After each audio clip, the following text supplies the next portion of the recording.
السلام عليكم ورحمة الله وبركاته.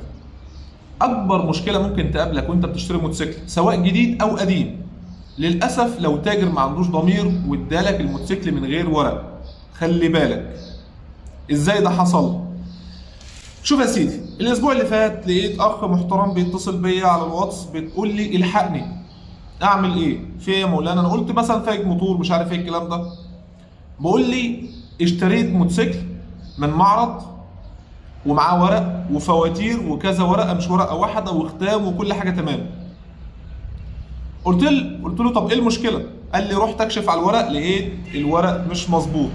قلت له طب لو سمحت ابعت لي الورق. الراجل شاري الموتوسيكل بايه؟ فواتير معرض. شوف بقى، انا عايز اقول لك موضوع الغش بقى والنصب اللي بقى جديد. الناس عارفه ان ما عادش فاتوره واحده، لا ده عاد 3 أو 4 ورقات أو 5 ورقات حسب نوع الموتوسيكل.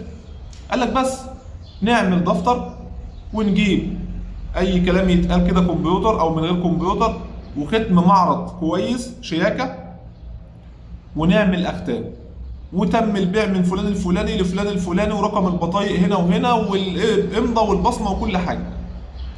طب هل الورقة دي يعتد بها؟ لا، لازم تاخد بالك.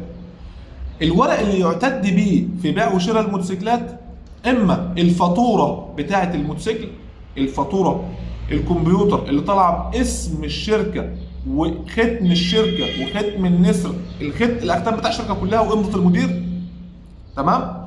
او وعليها الختم المائي لازم المضغوط، تمام؟ او الرخصه ومعاها عقد مسجل، ما اخدش الرخصه وامشي لان ممكن بعد كده يساومك في فلوس. يبقى انا عندي الورق والرخصه بس، مفيش حاجه تانية، لا فاتوره معرض ولا فاتوره بيع وشراء ولا اي حاجه تانية تبيع وتشتري بها الموتوسيكل. خدت الموتوسيكل ودفعت فلوس مش بتاعك مهما حصل، لا ترخص ولا تبيع ولا تشتري ولا اي حاجه، الموتوسيكل معاك يعتبر شمال مسروق. تمام كده؟ يبقى لازم تاخد بالك من الموضوع ده كويس. طيب ايه الحل ايه؟ انا رايح اشتري موتوسيكل وما اعرفش حاجه. اعمل ايه؟ قلنا 100 مره، يا اما تاخد معاك حد فاهم، يا اما لو هتروح تاخد بالك. انا معايا ورق، هستلم الورق. هتقولي طب ماشي، ما الراجل استلم الورق وما عرفش. اقول لك كلام جميل جدا.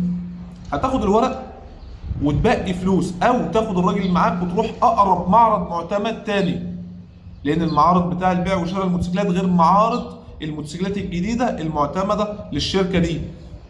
هتروح له عنده كمبيوتر، لو سمحت افحص لي الورق ده. هياخد منك تقريبا 50 جنيه 100 جنيه، ويبعت اي فاتوره فيها سيريال نمبر، ارقام، هيبعتها الشركه. لو هو ما عندوش الموضوع ده على الجهاز بتاعه هيبعتها الشركه.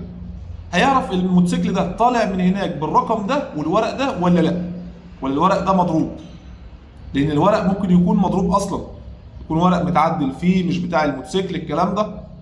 فلازم تاخد بالك من الحته دي، تمام؟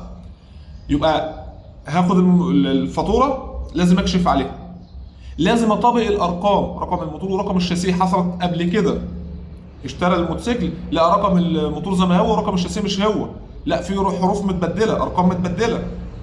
يبقى انا هطابق الارقام، حتى لو رخصه هطابق الارقام. طيب كلام جميل. جبنا الموتوسيكل، فاتوره على الابيض او فيها اسم او رخصه، وطبقنا الارقام وكل حاجه سليمه، كده مهمه الورق انتهت. طالما الورق سليم وكل حاجه سليمه كده مهمه الورق انتهت، وكده فيديو النهارده خلص. لان انا كان اهم حاجه لازم انبه عليها موضوع الورق، لان الراجل ده فعلا صعب عليا. لان لما قال لي لما رحت بعد كده خلاص انكر، انا ماليش دعوه انت اشتريت، تمام؟ فلازم تاخد بالك، لان مش كل الناس هتقبل ترجع، لان المفروض البيعان بالخيار، وده عيب شرعي وترجعه تاني مفيش فيها مشكله. لكن للاسف مش كل الناس هتقبل. فنصيحه لله، حافظ على نفسك وحافظ على فلوسك زي ما قلت لك بالظبط. راجع الفيديو مره واثنين وثلاثه واحفظه وانشره. صلى على النبي عليه الصلاه والسلام. والسلام عليكم ورحمه الله.